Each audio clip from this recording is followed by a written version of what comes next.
말합시다. 바른 선택의 길. 우리가 항상 주님 안에서 바른 선택을 통해서 바른 결과를 누리고 사는 성도가 되기를 주님의 이름으로 축복합니다. 배고플 때 시장 보지 말라 라는 말이 있습니다. 왜 그러냐면은 배부를 때 가장 필요한 음식을 볼 수 있기 때문입니다. 또 저녁 때는 의자를 사지 말라. 왜 그렇습니까?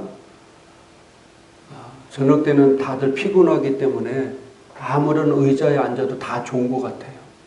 그래서 의자는 아침에 사야 한다. 아침에 가장 편안한 의자를 고를 수 있다라고 말하고 있고요.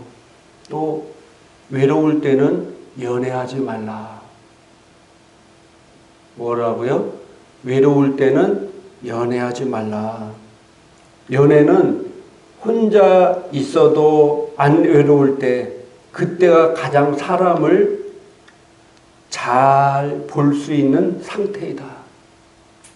외로우면은 상대방이 어떤 사람인지 잘 모르고 아무나 선택할 수 있기 때문에. 어제도 뉴스 기사 보니까 그 동거하는 남자한테 끔찍하게 칼로 찔려서 죽임을 당한 뉴스가 나와요. 물론 살인한 그 인간도 나쁜 놈이지만은 어떻게 그런 사람을 만나서 살았을까, 그런 안타까운 마음도 있습니다. 우리가 바른 선택의 길이 있습니다. 바른 선택을 해야 됩니다. 우리 인생에 있어서 수많은 선택의 길이 있습니다. 선택의 갈림길이 있습니다. 어떤 것을 선택하고 어떤 것을 결정할 때 대체적으로 많은 사람들이 가장 안 좋을 때 결정하고 선택한다는 사실이 뭐라고요? 가장 안 좋을 때 결정하고 선택해요. 그리고 다 후회합니다. 이유는 사람도 보면요, 나중에 보면 다 100% 후회해요. 왜 그런 줄 아십니까? 아니, 그 윈수 같은 놈, 자기를 그렇게 힘들게 하고 스트레스 받게 하고 아프게 했던 그 인간과 내가 헤어지면은 내가 평생 행복할 것 같고 평생 스트레스 안 받고 고통 안 받고 살 수 있을 것 같아서 이혼을 했는데 정말로 99%도 아니고 100%가 다 후회해요. 진짜로. 다 후회합니다. 물론 후회하는 이유는 가지각색이겠지만은 다 후회해요. 왜 그러냐면요, 자기가 어떤 것을 결정하고 선택할 때 가장 안 좋을 때 해서 그래. 안 좋을 때. 정말 내가 이 남자랑 헤어져야겠다고 생각할 때, 결정할 때 자기가 객관적으로 생각할 수 있고 편안한 마음으로 생각할 때 선택을 했어야 되는데 그게 아니라 가장 상태가 안 좋을 때 결정하기 때문에 그런 결과를 얻게 된다는 사실입니다. 우리가 부부싸움 할 때도 가장 화가 났을 때 가장 안 좋은 말이 나와요. 그 말을 자기가 결과는 화가 나서 한 거지만은 결국 자기가 그 단어를 선택한 거예요. 그것이 평생의 상대방에게 상처가 되고 아픔이 되는 거예요. 우리 자녀 양육할 때도 마찬가지입니다. 자녀 양육할 때 평소에는 모르죠. 그러나 내가 자녀와 어떤 부딪힘이 있을 때 그때 내가 가장 안 좋은 단어를 선택한다는 거예요. 자녀도 부모에게, 부모도 자녀에게 가장 안 좋은 단어를 생각해요. 그 단어가 특별히 자녀에게는요, 평생 동안 상처가 되는 경우가 너무 많아요. 그래서 그런 부분은요, 나중에 부모가 자녀에게 사과해야 돼요. 그냥 에이 뭐 부모 자식 간에 그럴 수도 있지. 아니에요. 정말 내가 상처 준 것들은요, 그 자녀가 평생 동안 트라우마로 남길 수도 있고요, 평생 동안 그것 때문에 어딜 나가지 못할 경우도 있고, 평생 동안 그것 때문에 그 자녀에게 짐을 져줄 수 있어요. 그래서 그건 나중에 부모가 그 자녀 앞에 사과해야 돼. 내가 미안하다. 나도 미성숙했고, 나도 사람이라 이런 일을 했다. 너무 미안하다. 내가 정말 너에게 사과한다. 그리고 그 사과가 너에게 받아들일 수 있게 내가 무엇을 했으면 좋겠느냐 물어봐야 돼.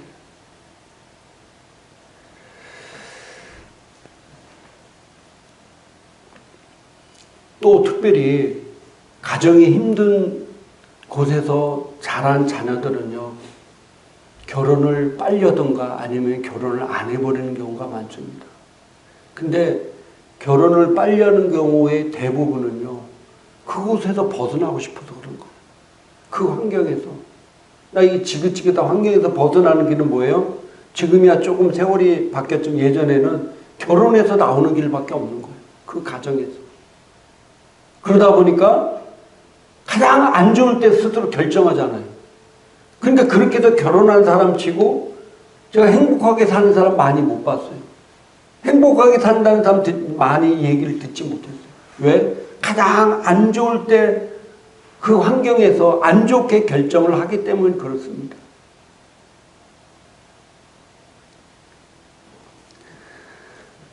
극단적인 선택을 하는 사람도 마찬가지입니다. 그때가 가장 안 좋을 때잖아요. 가장 힘들 때잖아요. 그런 사람 보면 참 너무 마음이 아파요. 얼마나 힘들고 얼마나 어려웠으면 저런 선택을 했을까. 정말 인간의 가장 소중한 게 생명인데, 천하보다 귀한 것이 생명이라고 주님 말씀하셨는데 그 생명을 자기가 끊으면서도 거기서 벗어나려고 했을까. 근데요, 저도 인생을 많이 살았나 적게 살았나 모르겠지만은 그래도 살아보니까 참 고비고비에 많은 어려움도 있었고 힘든 일이 있었지만은 또 그 고비를 지나고 보면은 또 그때 시절이 그렇게 큰 어려움이 아니었었구나 라는 것을 느낄 때가 굉장히 많습니다. 여러분들 저도 재정 문제 때문에 정말로 죽음의 길을 죽으려고 온 게 아니라 그만큼 힘든 길을 걸었는데 또 지나고 나서 해결되니까 또 아무것도 아닌 거였어요. 우리 학생들이 지금 학생 때가 가장 힘들고 어렵다고 생각하잖아요. 근데 막상 또 지나고 나오면은 어른들 입장에서 그때가 가장 뭘 때예요? 예, 가장 쉬울 때 사실은. 근데 학생들 그 당시에는 그때가 제일 힘들고 어렵고 정말 고통스러울 때라고 느낄 수도 있어요. 어떤 사람은. 그런데 또 그 과정을 지나고 나서 보면은 어른들이 다 한결같이 하는 얘기가 있어요. 야, 공부할 때가 제일 뭐예요? 쉬울 때다. 제일 편안할 때야. 이렇게 얘기를 해요. 근데 그때 힘든 것을 이기지 못하고 넘어지는 사람들, 그때 선택을 잘못했기 때문인 것입니다. 그래서 우리가 그 때를 잘 넘기고 바른 선택을 해야 됩니다. 할렐루야. 근데 우리 하나님의 자녀의 바른 선택의 기준은 뭡니까? 시편 119편 105절 한번 읽겠습니다. 주의 말씀은 내 발의 등이요 내 길의 빛이니이다. 아멘. 주님의 말씀은 내 발의 등이요 내 길의 빛이라는 거예요. 내가 어떤 선택의 길에 있을 때 내가 바른 선택을, 내가 앞에 캄캄해서 안 보일 때, 지금이야 뭐 가로등이 있고 온 세상이 밝아서 어딜 가든지 캄캄한 이런 걸 느끼지 못하고 살고 있지만은 예전에 시골 같은 데 볼 때 금음달 뜨고를 캄캄할 때 앞도 잘 안 보일 때 그때 내 발의 등이 뭐라고요? 하나님의 말씀이라는 거예요. 내 걸음을 인도해 주는 것이 바로 뭐라고요? 하나님의 말씀이고 내 길의 빛이라는 거예요. 내 길에. 그래서 내가 어떤 것을 결정함에 있어서 하나님의 말씀 외에 기준을 두고 결정할 때 결코 후회 없는 삶을 살 수 있다는 사실입니다.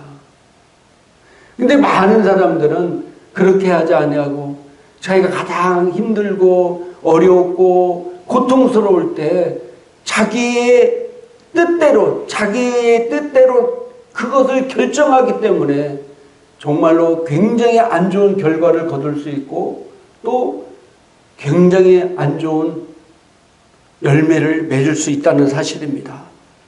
우리가 인생에 살다 보면 주님의 뜻이 있고 내 뜻이 있는데 내가 내 뜻대로 결정한다 보면은 결국 내가 내 인생을 책임져야 되는 거예요.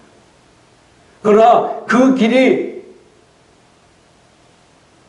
조금 기다려야 되고 당장 뭔가 안 이루어지는 것 같지만은 그러나 내가 인내하면서 주님의 뜻대로 주님의 길을 가다 보면은 반드시 그 길은 좋은 길이요, 형통의 길이요, 축복의 길이라는 사실입니다.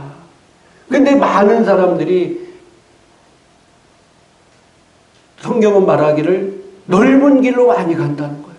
주님이 뜻대로는 이 좁은 길로 가지 아니하고 넓은 길로 자기 뜻대로 간다는 거예요. 그 길이 보기에는 좋아 보이고 그 길이 당장에는 뭔가 해결되는 것 같지만은 결국 주님 말씀은 그 길은 멸망의 길이라고 성경은 말씀하고 있습니다. 우리는 주님의 뜻대로 주님이 원하시는 그 길을 가는 것이 바로 축복의 길이라는 사실입니다. 내가 주님의 길을 갔을 때 주님이 얼마나 기뻐하시겠어요? 주님이 얼마나 감사하겠어요? 세상적인 방법대로 자기 뜻과 자기 의지대로 오는 것이 아니라 하나님의 인도에 따라서 살 때 얼마나 주님이 기뻐하겠느냐고요. 주님도 이 땅에 사실 때 많은 도전과 유혹 가운데 사셨습니다. 그러나 그의 삶의 기준은 하나님의 말씀이셨습니다. 그때 힘들고 어려울 때 어떤 잘못된 길을 거는 것이 아니라 하나님의 말씀을 붙잡고 하나님의 말씀대로 살았다는 거예요. 그래서 결국 예수님 길은 다 좋은 것을 열매 맺게 됩니다. 저는요 사도행전 13장 36절에 김제의 성경역에 이렇게 나와 있는데 같이 한번 읽겠습니다. 이는 다윗은 하나님의 뜻에 따라 자기 세대를 섬기다가 잠들어 자기 조상들과 함께 묻혀 썩음을 보았으나 아멘. 참 너무나 감동적인 말씀이더라고요. 다윗은 하나님의 뜻에 따라 자기 세대를 자기가 살고 있는 이 시대를 섬기다가 잠들어 자기 조상들과 함께 묻혔다는 거예요. 이게 얼마나 복된 말씀입니까? 다윗이 왕으로서 자기 마음대로 자기 뜻대로 사는 것이 아니라 하나님의 뜻에 따라. 요즘 우리가 매일 성경 읽기에 지금 다윗 왕에 대해서 계속 나오고 있죠. 다윗 왕이 하나님을 얼마나 사랑하고 물론 그 삶에 실수도 있었지만은 얼마나 많이 하나님을 사랑하고 하나님의 영광을 위해 살려고 노력했던지 요즘 성경 말씀을 통해서 구구절절히 나오고 있어요. 다윗은 하나님의 뜻에 따라 자기 세대를 섬기다가 하나님의 뜻에 따라 내가 사는 것이 바로 나의 지금 세대를 섬기는 것이라는 거예요. 주님도 많은 유혹을 받으셨어요. 또 주님도 많은 핍박을 받으셨어요. 그러나 주님은 그의 삶의 기준이 뭐였습니까? 시대의 도덕과 윤리와 사상에 따라서 하는 게 아니라 기준이 말씀이셨습니다. 말씀으로 승리하셨고 이기셨습니다. 그리고 말씀의 표준이 되셨습니다. 우리도 그렇게 사는 것이 쉽지는 않을 것 같아요. 저도 이번에 경험해보니까 쉽지가 않아요. 그렇지만은 우리는 말씀으로 나왔고 말씀대로 사는 존재입니다. 말씀의 열매들입니다. 그래서 우리는 말씀대로 귀한 열매 맺고 바른 선택을 해서 나중에 후회 없는 그런 삶, 주님 앞에 올라갔을 때 칭찬받는 삶을 사는 성도가 되기를 주님의 이름으로 축복합니다. 우리 기도하겠습니다. 다시 한번 이 시간 기도할 때 우리가 어떤 것을 선택할 때 가장 최악의 것에서 선택하는 어리석은 자가 아니라 하나님 말씀으로 선택하고 하나님 말씀의 기준에 따라 사는 귀한 자가 되기 위해서 기도하시고